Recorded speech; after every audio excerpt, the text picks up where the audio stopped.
কথা বলো আমায়। যখন তুমি এখানে এসেছিলে তখন তুমি এখান থেকে কাউকে যেতে দেখেছিলে বা পালাতে দেখেছিলে? হ্যাঁ স্যার, আমি ওকে তাড়াও করেছিলাম, কিন্তু ও পালিয়ে গেল। ও আমার আগেই ছিল, কিন্তু জানি না কেমন করে অদৃশ্য হয়ে গেল। আর এখানে হরনাথের অবস্থা ভালো ছিল না, তাই আমি ওর কাছে ফিরে এলাম। ঠিক করেছো তুমি, গুড ওয়ার্ক। পঙ্কজ, একটু ওদিকটা চেক করো, দেখো বোমের কোনো অবশিষ্ট অংশ পাও কিনা, আর যদি কিছু পাও তাহলে ওটা এভিডেন্সে পাঠিয়ে দাও।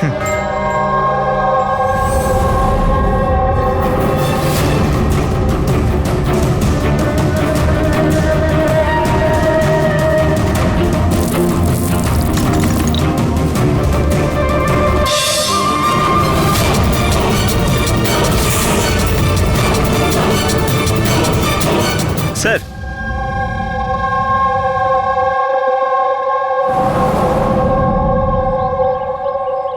ডাইনামাইট স্টিক, আর স্যার এতে ব্যাচ নাম্বারও লেখা আছে।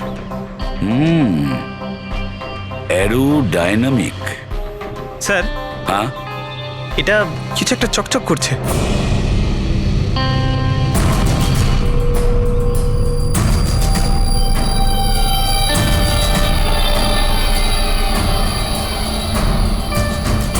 দেখি একটু।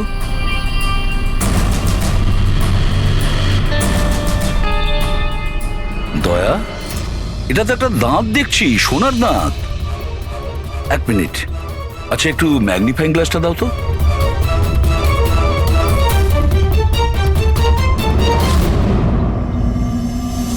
দয়া, দেখো এতে কিছু লেখা আছে। হ্যাঁ স্যার, NK লেখা আছে। এনকে? আচ্ছা, এটা মরে যাওয়া লোকটার নামের ইনিশিয়াল নয় তো? হতেই পারে দয়া। এটা আবার হয়নি তো এই নামে যে আছে তাকে কিডন্যাপ করা হয়েছে?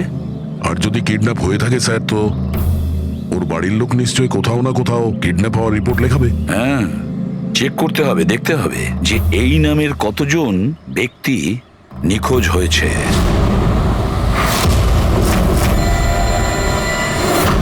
Yes sir. লোকাল পুলিশ থেকে জানা গেছে যে মিসিং কমপ্লেন্ট নবীন কুমারের। নবীন কুমারের স্ত্রীর সঙ্গে আমি ফোনে কথা বলেছি। উনি বলেছেন যে এই নবীন কুমারের একটা দাঁত সোনার ছিল। আচ্ছা স্যার, এই নবীন কুমার কে? শহরের বাইরে ওনার একটা পেইন্টের ফ্যাক্টরি আছে, আর কিছুদিন আগে ওনার একটা নিউজ কভারেজ ছিল। নিউজে? কি ব্যাপারে স্যার? কিছুক্ষণের মধ্যেই জানা যাবে। আচ্ছা দেখো, এই নবীনের বাড়ির ঠিকানা আমি তোমাকে পাঠিয়েছি, আর তাছাড়া ওনার স্ত্রীকেও এই বিষয়ে আমি জানিয়েছি। আর যদি আমার ধারণা ঠিক হয়ে থাকে তাহলে অভিজিৎ, নিশ্চয়ই মিডিয়ার লোক ওখানে তোমার আগে পৌঁছে যাবে। অনেক ঝামেলা আছে, সামলে নিও। ঠিক আছে, আমরা দেখে নিচ্ছি।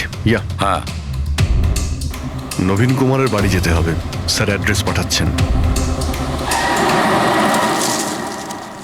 নবীন কুমার মুর্দাবাদ! নবীন কুমার মুর্দাবাদ! নবীন কুমার মুর্দাবাদ! নবীন কুমার মুর্দাবাদ! নবীন কুমার মুর্দাবাদ! নবীন কুমার মুর্দাবাদ! নবীন কুমার মুর্দাবাদ! নবীন কুমার স্যার স্যার স্যার, আপনি কি মিনিট, নবীন কুমারকে পরে, arrest পরে। করতে গেছেন স্যার? পরে বলছি। স্যার, CID এক পরে মিনিট। আপনারা আমাদেরকে কাজ করতে দিন প্লিজ। কিছু তো বলুন না। আপনারা দেখি, সরে যান, যেতে দিন দেখি। সরে যান, সরে যান বলছি। দেখুন, এইসব কিছু বন্ধ করুন আপনারা। দাঁড়ান। নাটক? স্যার, নাটক তো নবীন কুমার রচিয়ে রেখেছে আমাদের এই শহরে। স্যার, ওরা সবাই নবীন কুমার মারা গেছেন। হি ইজ নো মোর।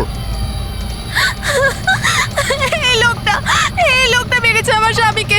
খুনি এরা সবাই। এবার বলবে নাকি জেলে ঢুকিয়ে দেবো? বলো, কেন করছো এইসব? স্যার, আমরা মারিনি স্যার। স্যার, নবীন কুমারের রঙের ফ্যাক্টরি আছে স্যার, যেখানে প্রতিদিন 1000 টনেরও বেশি বিষাক্ত আবর্জনা নদীতে ফেলা হয় স্যার। স্যার, আমরা তো আন্দোলনকারী, আমরা ওনার এগেইনস্টে আন্দোলন করছি স্যার। বিশ্বাস করুন, আমরা ক্রিমিনাল নই, আমরা সোশ্যাল ওয়ার্কার স্যার। মিথ্যে কথা, মিথ্যে বলছে। হুমকি দিয়ে রেখেছিল আমার স্বামীকে। রোজ রোজ হুমকি দিত। না স্যার, আমি কোনো ধমকি দিতাম না, সে তো কোনো অন্য লোক স্যার। কারা? কাদের কথা বলছো? স্যার, ওরা সেই সব লোকগুলোই যারা সোশ্যাল সার্ভিসের নামে খারাপ কাজ করে, ল ইন অর্ডারের মিসইউজ করে স্যার। স্যার, আমি আর আমাদের প্রোটেস্টার্স আমাদের মধ্যে কেউ নয় স্যার। কি ধরনের হুমকি আসতো আপনার স্বামীর কাছে? কি হয়েছিল? এ নাও চা। আরে বাহ, গরম গরম চা। আচ্ছা, ওই এনজিওটার কি হলো? ওই এনজিও তো বিরক্ত করে মারছে, ফ্যাক্টরিতে ওয়ার্কার্সদের কাজ করতে দিচ্ছে না। এখন তো জল অনেক দূর গড়িয়ে গেছে, মনে হচ্ছে পুলিশকে ডাকতে হবে। শোনো, বাহ নবীন বাবু, আপনাদের মতো সৎ লোক আবার পুলিশদের কাছে যাচ্ছে নাকি? তুমি ভেতরে কি করে এলে? আপনাকে মনে করাতে এসেছি যে আপনি যেটা করছেন সেটা ভুল করছেন। এখনো সময় আছে, শুধরে যান। শাট আপ, বেশি তর্ক করো না, এখন এই ঘর থেকে বেরিয়ে যাও। I said get out. আর কোথায় কোথায় ঢুকতে দেবেন না, আর কাকে কাকে আটকাবেন। আমাদের মতো লোক আপনাদের মতো লোককে ভয় পায় না, বুঝতে পেরেছেন? আর কেন জানেন? কারণ আমরা আপনাদের মতো খারাপ কাজ করি না। আজ তো আমি আপনার ঘরে ঢুকেছি। যদি আপনি আপনার স্বার্থের জন্য অসহায় মানুষদের জীবন নিয়ে খেলা যদি বন্ধ না করেন, তাহলে আপনার ফ্যাক্টরিতেও ঢুকবো। তোমাদের মতো গুন্ডাদেরকে না আমি সিধে করতে পারি, আর এই ফালতু ধমকিগুলো না অন্য কাউকে গিয়ে দেবে। আমার যা করার আমি তাই করব, আর তোমার যা করার করে নাও। আমি ধমকি দিচ্ছি না, বোঝাচ্ছি। যদি এই উল্টোপাল্টা কাজ বন্ধ না করেন, তাহলে আপনার ফ্যাক্টরি তো আমি বন্ধ করিয়েই ছাড়ব। তুই আমার ফ্যাক্টরি বন্ধ করবি? হ্যাঁ, ফ্যাক্টরি বন্ধ করবি তুই আমার? শোনো, শোনো প্লিজ, প্লিজ তুমি শান্ত হও, আর আপনি ওকে বিরক্ত করা বন্ধ করুন। আপনি যান এখান থেকে প্লিজ। প্লিজ বলছো তুমি একে? হ্যাঁ, আমি তোকে লাথি মেরে বার করে দেবো। চল। এটা কোত্থেকে আওয়াজ এলো?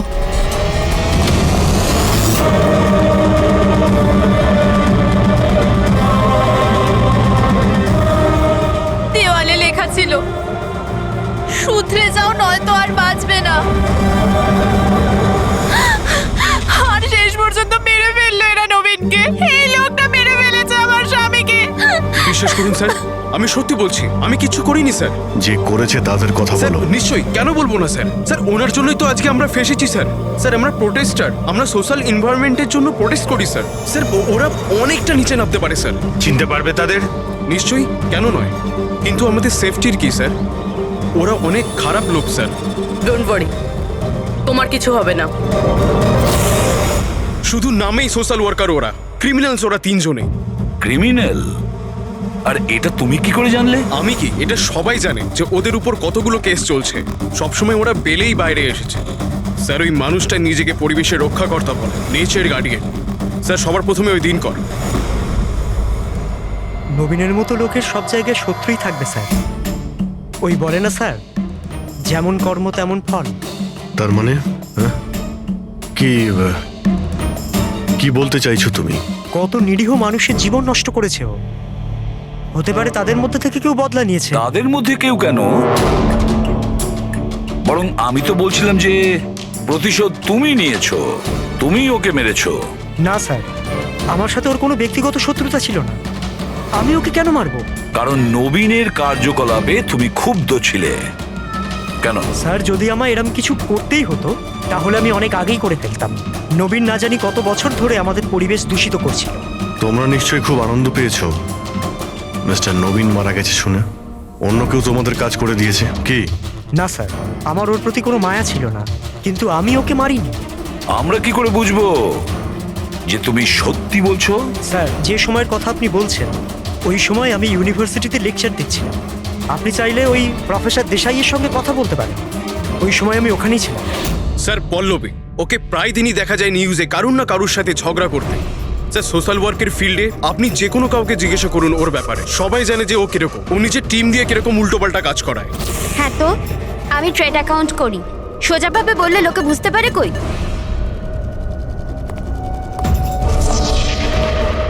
কিন্তু আমি সোজা পয়েন্টে আসছি।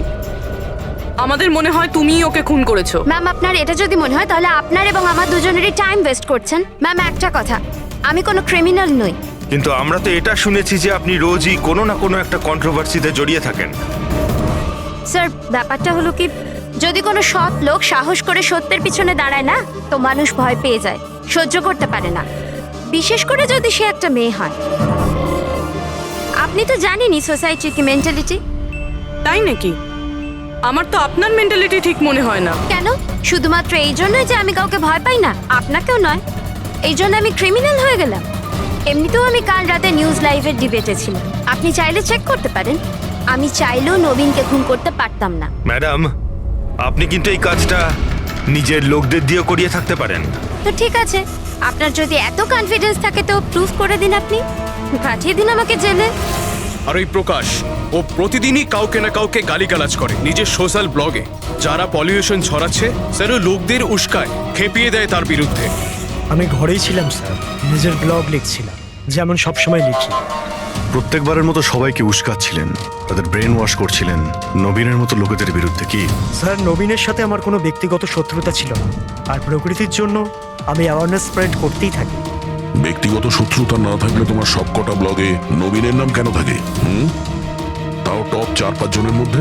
কালকেও যে ব্লগটা লিখেছিলে সেখানেও নবীনের নাম ছিল না? হ্যাঁ স্যার, নবীনের নাম ছিল ওখানে। আর এই কথাটা আমি লুকোবই বা কেন? ও খারাপ লোক ছিল, কিন্তু এর মানে তো এটা নয় যে আমি ওকে খুন করে দেবো। কেন? কেন মারবে না? এরকম লোকেদের তো তুমি ভীষণ ঘৃণা করো, তাই না?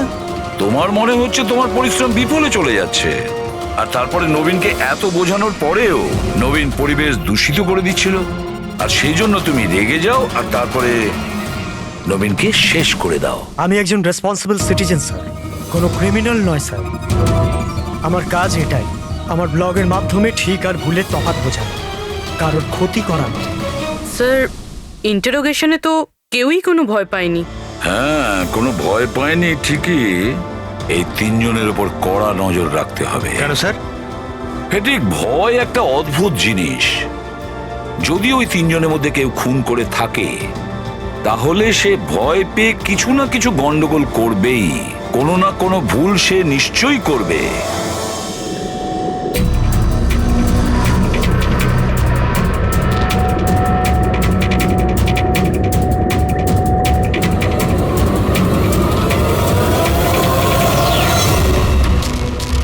সারিকা, দেখো এটার উপর কোনো ফিঙ্গারপ্রিন্ট আছে কিনা, চেক করো।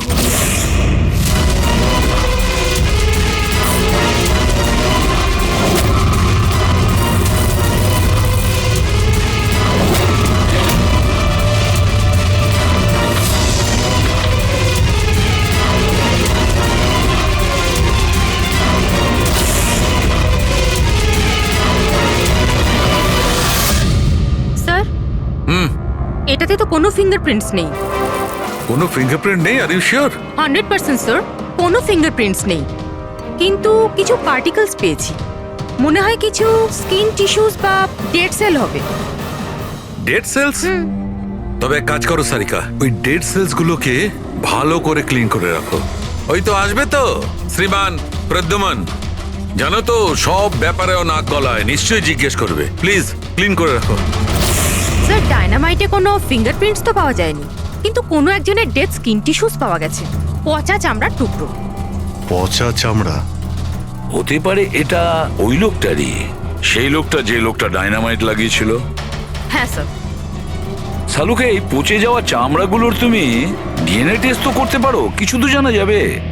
বস, পচে যাওয়া চামড়া থেকে ডিএনএ বার করাটা খুব কঠিন কাজ। তোমাকে একটা কথা খুব জোর দিয়ে বলতে পারি, যে লোকটি এই ডায়নামাইটটাকে শেষবার ধরেছে ওর স্কিন ডিজিজ আছে, চামড়ার অসুখ, আর সেটাও খুব গুরুতর। এমনিতে দেখে কিছু বোঝা নাও যেতে পারে, কিন্তু বস এই অসুখটা ওকে ভেতর থেকে শেষ করে দিচ্ছে।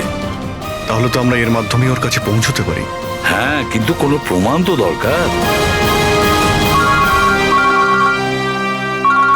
Hello, ACP Pradyuman here.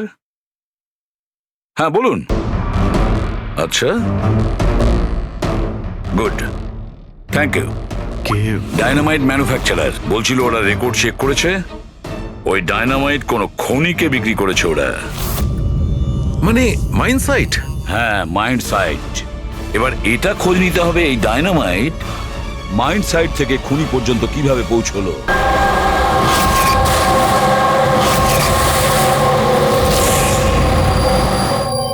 একটা ডাইনামাইট ওইদিকে লাগাও, ঠিক আছে? আর আরেকটা 50 মিটার দূরে ওইখানে লাগাও। হ্যাঁ স্যার। আর একটা ওইদিকেও লাগাতে পারো। আচ্ছা স্যার। একটা সোজা লাগাও ওইখানে, একদম 50 মিটার দূরে। আর এই 6 সেকেন্ড পরে ব্লাস্টগুলো হবে। ঠিক আছে স্যার। ওকে। আর কোথায় লাগানো যায়? ওইখানে মাঝখানে ফিট করা যাবে কি?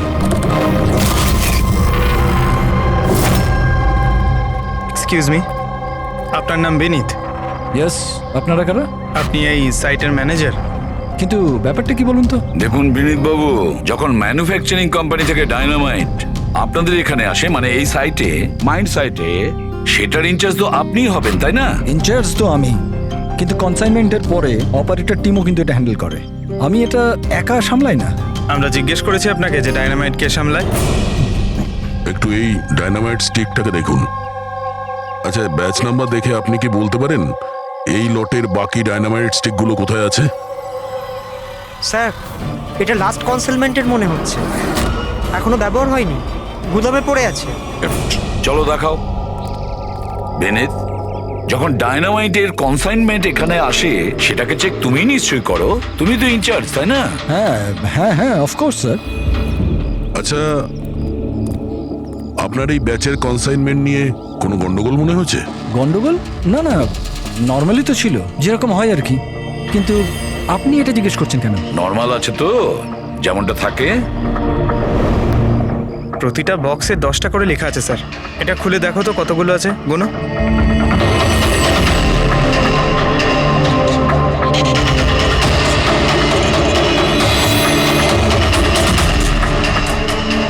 স্যার, একটা সেট কম আছে স্যার।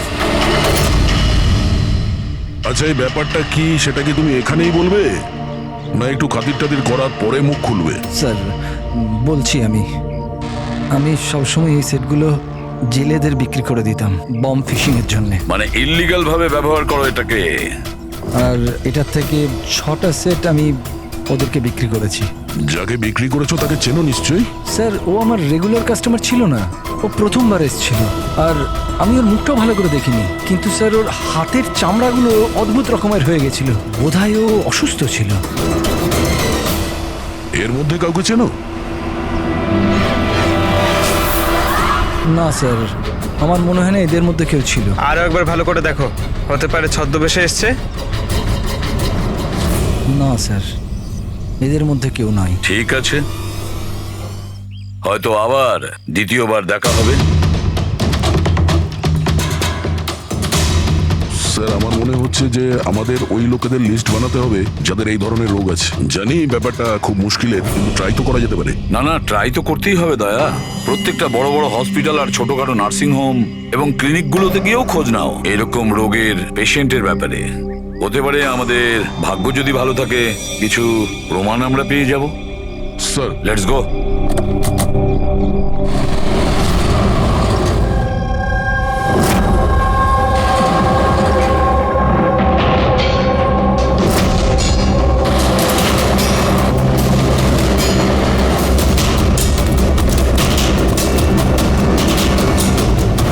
দেখুন, এই ধরনের অসুখ হাজার জনের মধ্যে একজনের হয়ে থাকে। বলতে পারেন এই ধরনের পেশেন্টের লিস্ট অনেক বড়। অনেক পেশেন্ট জানতেও পারে, কিন্তু এর চিকিৎসা করায় না। এদের খোঁজা তো খুব মুশকিল। জানি, কিন্তু তবুও আমরা চেষ্টা করতে চাই। এই লোকটাকে পাওয়া আমাদের কাছে ভীষণ প্রয়োজন। দেখুন, আমি বুঝতে পারছি, কিন্তু এনভায়রনমেন্টাল ইনফেকশন কন্টিজিয়াস ডিজিজ, যেটা একটা মানুষের থেকে অন্য মানুষের মধ্যে ছড়িয়ে পড়ে, আর এটাকে সামলানো তো। এক মিনিট, কি বললেন আপনি? Environmental infection? হ্যাঁ, মানে আমাদের চারপাশের পরিবেশে হতে পারে এমন ইনফেকশন হাওয়া বা জল থেকে চারিদিকে ছড়িয়ে পড়ে। চলুন, আমি আপনাকে একটা পেশেন্ট দেখাবো। ছাড়ো আমাকে! কেন মারতে চাও আমাকে? ছেড়ে দাও আমাকে, যেতে দাও প্লিজ।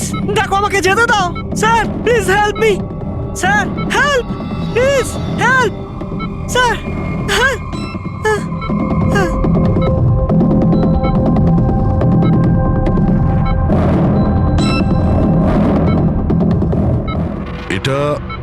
এটা এনভায়রনমেন্টাল ইনফেকশনের কেস। নিউরোলজিক্যাল ইনস্টেবিলিটি, এই ধরনের অসুখ সাধারণত পেশেন্টের মাথা ধীরে ধীরে খারাপ করে দেয়। ও নিজের ধৈর্য হারিয়ে ফেলতে পারে, আর মাথার ব্যালেন্সও নষ্ট হয়ে যায়, যেমনটা নীলজের হয়েছে।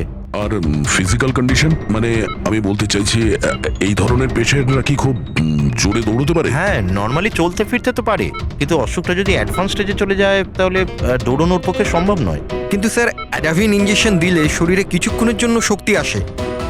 হ্যাঁ, কিন্তু ওটা সাইড এফেক্ট যথেষ্ট। স্যার, অ্যাডাভিন ইঞ্জেকশন দেওয়া যথেষ্ট ঝুঁকিপূর্ণ। রিস্কি হতে পারে, কিন্তু এই অপরাধের মানসিক অবস্থা যে ধরনের, তাতে হতে পারে যে ওর সাইড এফেক্ট নাও হতে পারে। কিন্তু যদিও নীলজের মতো মেন্টালি আনস্টেবল হয়, তাহলে চিন্তা আপনাদেরকেই করতে হবে। তার মানে এটাই যে ও একটা খুন করে থাকলে দ্বিতীয়বারও খুন করতে পারে।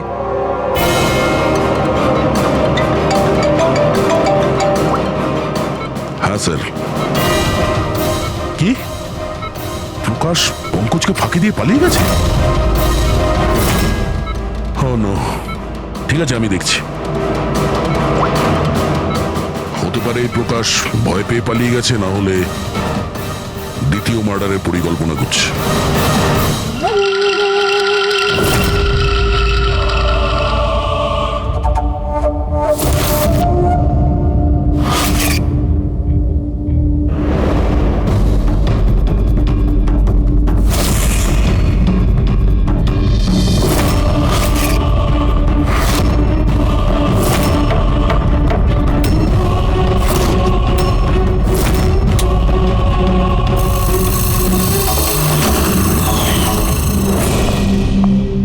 আরে বাবা, আজ তুমি তাড়াতাড়ি উঠে পড়লে।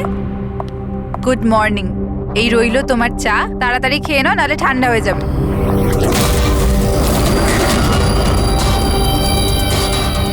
এটা কার পা?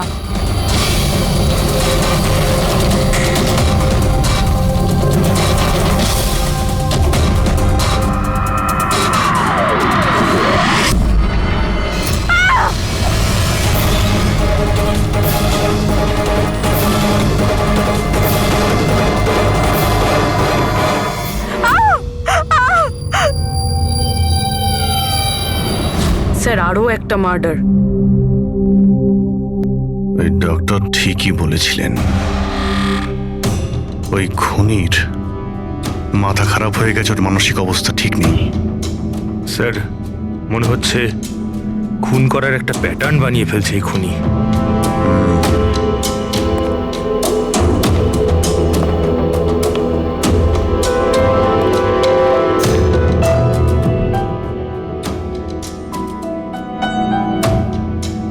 এনার উপরে ব্লেম এটাই যে উনি নেচারকে ক্ষতি করছেন। ইলিগাল ডিফরেস্টেশন, জমি হাতানোর জন্য ইলিগালি গাছ কেটে ফেলা। ওই খুনি এনার সঙ্গেও তাই করেছে। আর তাও প্রকাশ উধাও হয়ে যাওয়ার ঠিক পরেই। ওয়েপেন কি ব্যবহার করেছে? 100% চেইনস, না হলে হাড়ের সঙ্গে মাংসকে এইভাবে কেটে বডিটাকে দু টুকরো করা এত সহজ নয়। স্যার, যদি চেনস ব্যবহার করেই থাকে তাহলে আওয়াজ নিশ্চয়ই হয়েছিল। বাড়িতে কেউ না কেউ তো শুনবে। রাতে কে কে ছিল? আমার হাজবেন্ড তো কাজের জন্য বাইরে থাকে, বাড়িতে শুধু আমি, বাবা আর আমাদের চাকর ছিল। আপনি কোনো আওয়াজ শুনেছিলেন? না, কোনো আওয়াজ শুনতে পাইনি। রামানন্দবাবুর কারোর সাথে শত্রুতা বা কেউ কোনোদিন হুমকি দিয়েছিলেন ওনাকে? হ্যাঁ, কিছু সপ্তাহ আগে কিছু অদ্ভুত হয়েছিল। বাবাকে কেউ ধমকাচ্ছিল, আর বাড়ির বাইরে দেওয়ালে কেউ কিছু লিখে দিয়েছিল যে শুধরে যাও, না হলে তোমার সাথে ওরকমই হবে যেটা তুমি গাছের সাথে করো। স্যার, এক্স্যাক্টলি যেরকম নবীনের কেসে হয়েছিল। স্যার, একটা কথা কিছুতে মাথায় ঢুকছে না। খুনি কারোর বাড়িতে ঢুকে এরকম নৃশংসভাবে কাউকে খুন করে বাড়ি থেকে বেরিয়ে যায়, আর কেউ কিছু শুনলো না, কেউ দেখলোও না। কিভাবে? আজ এনাদের অজ্ঞান করে দেওয়া হয়েছিল। দেখুন, আমার সন্দেহ হচ্ছে যে আপনাদের অজ্ঞান করা হয়েছিল খাবারের মধ্যে কিছু মিশিয়ে, সেই জন্যে আপনারা কিছু শুনতে পাননি। অজ্ঞান? হ্যাঁ, কিভাবে সেটা জানি না, কিন্তু সেটা জানার জন্য আমাদের এখানে যত জিনিস আছে সেগুলো ফরেন্সিক ল্যাবে পাঠাতে হবে।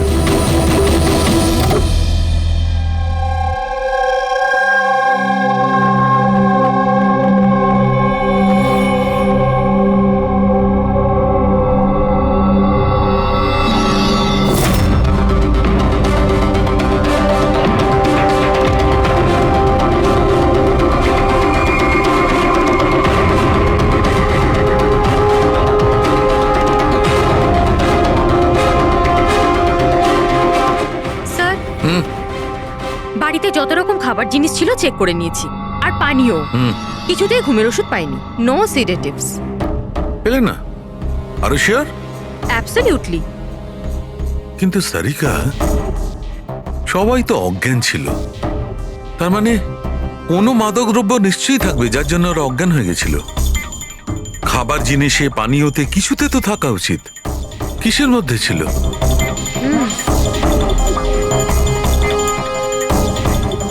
হ্যাঁ, মাদক দ্রব্য ছিল। এই এসিটার মধ্যে। এসিতে? ইয়েস, এই এসিতে মাদকদ্রব্য মেশানো হয়েছিল, আর এর হাওয়াটা ঘরের মধ্যে ঢোকা মাত্র মাদকদ্রব্য ছড়িয়ে পড়ে আর সবাই অজ্ঞান হয়ে যায়। হ্যাঁ। Check it. ইয়েস।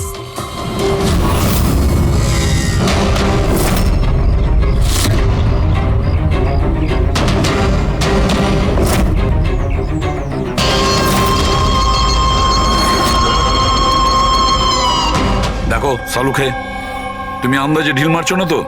এটা কি করে হতে পারে? এরকমই হয়েছে বস। এসিতেই মাদকদ্রব্য ছিল। আমি ওই এসিটার ব্লোয়ারে, ফিল্টারে সব জায়গায় সেনেটিভ পেয়েছি, আর সেটাও খুব হাই ডোজে। মাই গড, এটা কি করে হতে পারে? বস, এসিতে সেনেটিভ ছিল, মাদকদ্রব্য ঘরের মধ্যে ছড়িয়ে যায় আর সবাই অজ্ঞান হয়ে যায়। খুনি আসে আর বিনা বাধায় ওকে খুন করে, ও চলে যায়। কেউ কিচ্ছু শুনতে পায়নি। আচ্ছা ঠিক আছে। সালুকে ফোন করেছিল, বলছিল রামানন্দর বাড়িতে যে এসি মেশিনটা ছিল সেটাতে বিষাক্ত গ্যাস ভরা ছিল, অ্যানেস্থেটিক গ্যাস।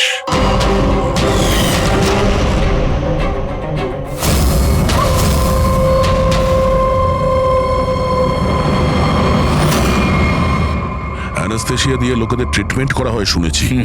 আরে তো এই খুনি তো দেখছি বেশ ধূর্ত। প্রকাশের ব্যাপারে কি জানতে পেরেছো? স্যার কিছু জানতে তো পারিনি, বাট আই এম শিওর পরের খুনের প্ল্যান করছে।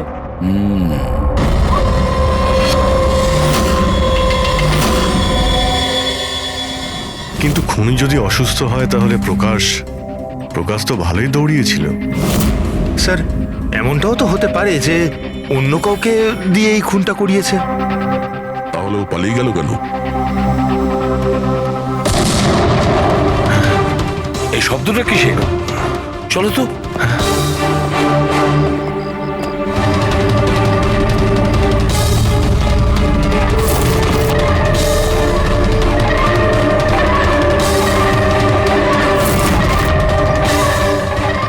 তোমাদের কাজ আমি করছি এসিপি, শহরকে পরিষ্কার, আর আমার এই রাস্তায় যে আসবে তাকেও আমি এই জগৎ থেকে পরিষ্কার করে দেব। এ কে হতে পারে? স্যার মনে হয় খুনি জানতে পেরে গেছে আমরা ওর পিছনে আছি, ওই জন্য পাগল হয়ে গেছে। এই, ধরো ধরো ওকে।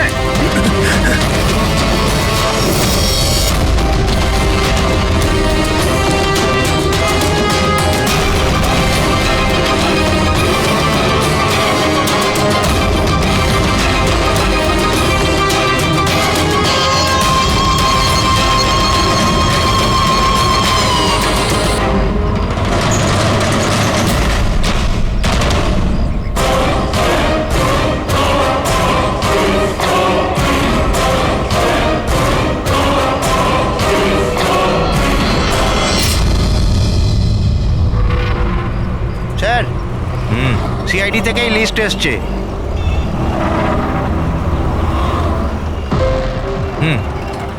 এরা তো ওই লোকগুলি যাদের নয়েজ পলিউশনের ধমকি দেওয়া হয়েছে।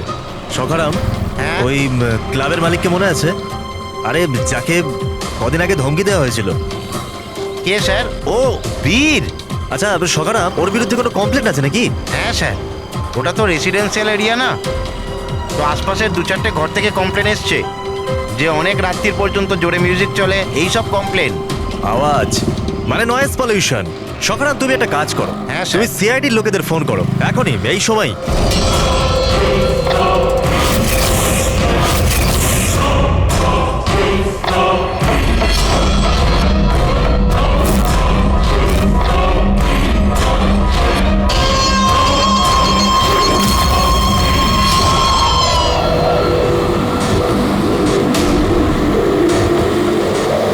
তাড়াতাড়ি তাড়াতাড়ি করো অভিজিৎ, তাড়াতাড়ি। স্যার আমরা অন দ্য ওয়ে। ও নাইট ক্লাবের মালিক, ওর নাম বীর। কিন্তু স্যার ব্যাপারটা কি? দয়া, লোকাল ইন্সপেক্টর থেকে জানা গেছে বীরকেও একই রকম হুমকি দেওয়া হয়েছে, আর সেটাও শব্দ দূষণ করার জন্য। সরি স্যার, কিন্তু নয়েজ পলিউশন এটা একটু বেশি হয়ে গেল না? রবি, ওর মানসিক অবস্থা ঠিক নেই। এই খুনি যা খুশি করতে পারে। ডোন্ট ওয়ারি স্যার, ওই খুনি যদি ওখানে থাকে তাহলে এবারে আর আমাদের হাত থেকে বাঁচবে না স্যার। এই প্রকাশ কিন্তু এখনো নিখোঁজ, আর বীরের প্রাণ সংশয় রয়েছে। যে করেই হোক ওকে সুস্থ আর নিরাপদে আমাদের এখানে নিয়ে এসো।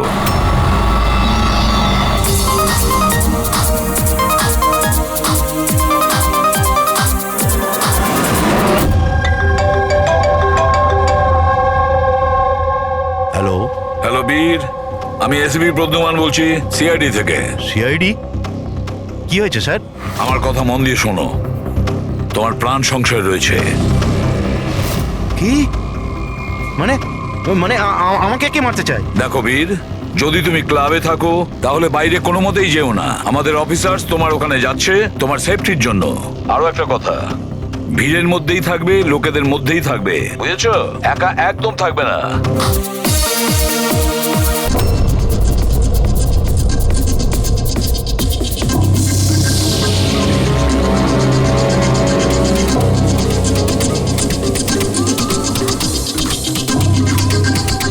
দেখো, আমি আমার কেবিনে যাচ্ছি, ঠিক আছে? আর কাউকে ভেতরে আসতে দেবে না, বুঝেছো? কাউকেই ভেতরে আসতে দেবে না।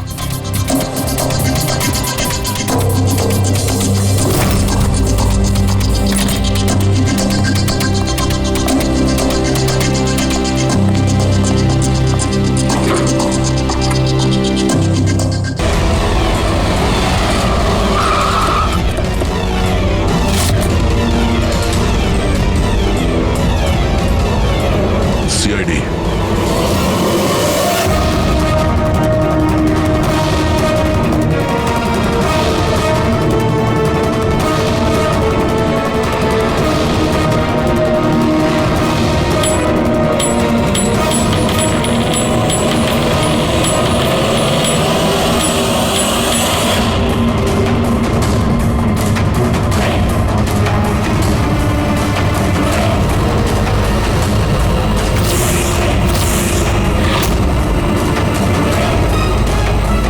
এ ভাই শোনো, এদিকে এসো। হ্যাঁ স্যার। বীর কোথায়? স্যার উনি কারুর সাথে দেখা করতে চান না। আমরা সিআইডি থেকে আসছি। কোথায় ও? আসুন স্যার।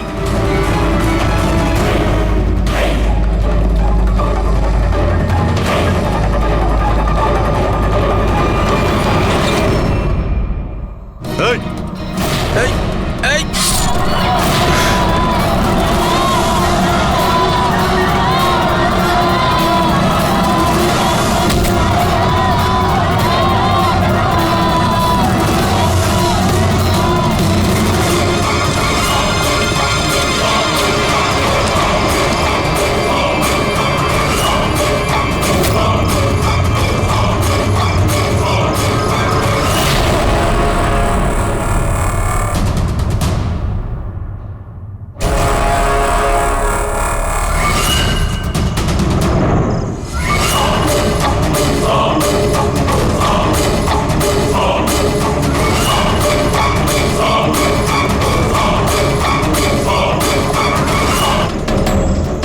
আরে গেল কোথায়?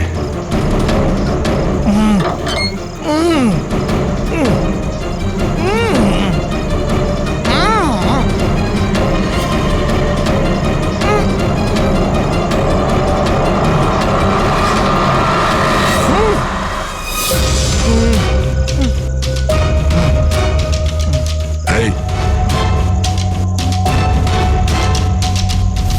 প্রকাশ, এসো বাইরে এসো।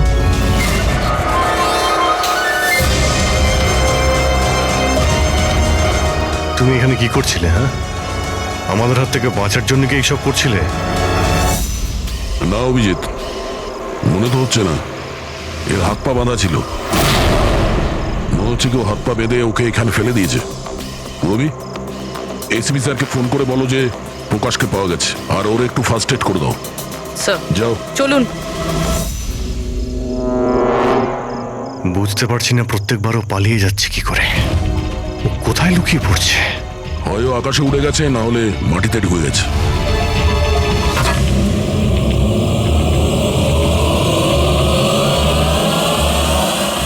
ও এখানেই আছে দয়া, এইখানে। কি? এইখানে।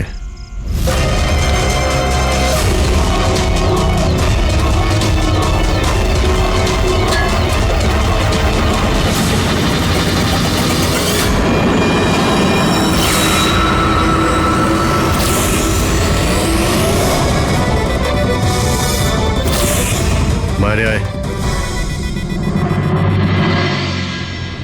কি খুন করার সময় নিজের হাত তো কাঁপেনি, এখন কেন কাঁপছে? জেলে যাবার ভয়। এই অ্যাড্রিনালিনের অ্যাকশন শেষ হয়ে গেছে। হ্যাঁ? যে ইঞ্জেকশন নিয়ে তুমি পালাচ্ছিলে তার কাজ কিন্তু শেষ হয়ে এসেছে। এবার তুমি মুখ খুলবে নাকি মুখ খোলার জন্য একটা ইঞ্জেকশন দিতে হবে? আমি কোনো মজা পাই না ইঞ্জেকশন নিতে। এটা আমার এক বাধ্যতা, যেটা আমাকে নিতে হয়। একটা সময় ছিল যখন আমি শক্তিশালী এবং মজবুত ছিলাম, কিন্তু আমার একদিন খারাপ সময় এলো আর আমি একটা রোগে আক্রান্ত হলাম। ফ্যাক্টরি আর ওখান থেকে নির্গত বিষাক্ত ধোঁয়া আর আবর্জনা, যে পলিউশন ছিল তাতে কয়েক লাখ লোক ইনফেক্টেড ছিল। জানি না রোজ কত পেশেন্ট আসতো। ওদের সাথে থাকতে থাকতে আমিও অসুস্থ হয়ে পড়েছিলাম। এই রোগটা কবে হয়েছিল আপনার? 6 মাস আগে। আর এই 6 মাসে এই রোগ তোমার শরীরের সঙ্গে সঙ্গে তোমার মাথারও ক্ষতি করতে শুরু করে দিয়েছে। তুমি জানো তুমি কি করেছো? হ্যাঁ, আমি কারোর কোনো ক্ষতি করিনি, ক্ষতি করেছে ওরা। হাওয়া, জল সবেতে বিষ মিশিয়ে দিয়েছিল। ব্যাস, তখনই আমি ঠিক করেছিলাম যে লোকেরা আমার এই অবস্থা করেছে তাদের আমি ছাড়বো না। আমি বদলা নিয়েই ছাড়বো। আর সেই কারণে তুমি বিএমসিতে চাকরি নিয়েছিলে, যাতে এই শহরের পুরো ড্রেনেজের নকশাটা তুমি জানতে পারো। তারা সুযোগ নিয়ে তুমি ওখান থেকে পালিয়ে যেতে, আর আমাদের মনে হতো যে কোথায় তুমি হঠাৎ করে অদৃশ্য হয়ে গেলে।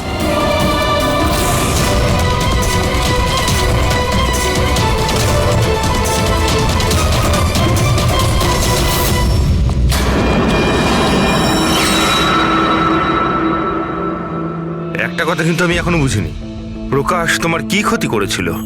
হ্যাঁ, ওকে কেন কিডন্যাপ করলে? ওই রাতে ও ওখানেই ছিল, রামানন্দের বাড়ির বাইরে। ওর বাড়ি জ্বালাতে এসেছিল। ও কিছু করতো তার আগেই ও আমাকে দেখে নিয়েছিল ঘর থেকে বেরোনোর সময়। আর তুমি ওকে তারপর কিডন্যাপ করে নিলে যাতে ও কারোর সামনে মুখ না খোলে। হ্যাঁ, তুমি ওকে মারতেও পারতে, তাহলে ওকে ওকে তুমি মারলে না কেন? আমি বললাম না স্যার, আমার বদলা শুধুমাত্র ওদের সাথে ছিল, যারা আশেপাশের হাওয়া জলকে বিষাক্ত করে তুলেছিল। আমি তো শুধুমাত্র আমার সংসার বাঁচাচ্ছিলাম। আমি কোনো ছোটবেলা থেকে খুনি ছিলাম না। এই দায়িত্বটা তোমাকে কে দিয়েছিল? শোনো, তোমার এই প্রতিশোধের আগুনে এতগুলো লোকের প্রাণ গেছে। এই কাজটা তোমার একদমই করা উচিত হয়নি। খুব অন্যায় করেছো তুমি। আইন তোমাকে কোনোদিন ক্ষমা করবে না। কঠোর থেকে কঠোরতম শাস্তি হবে তোমার।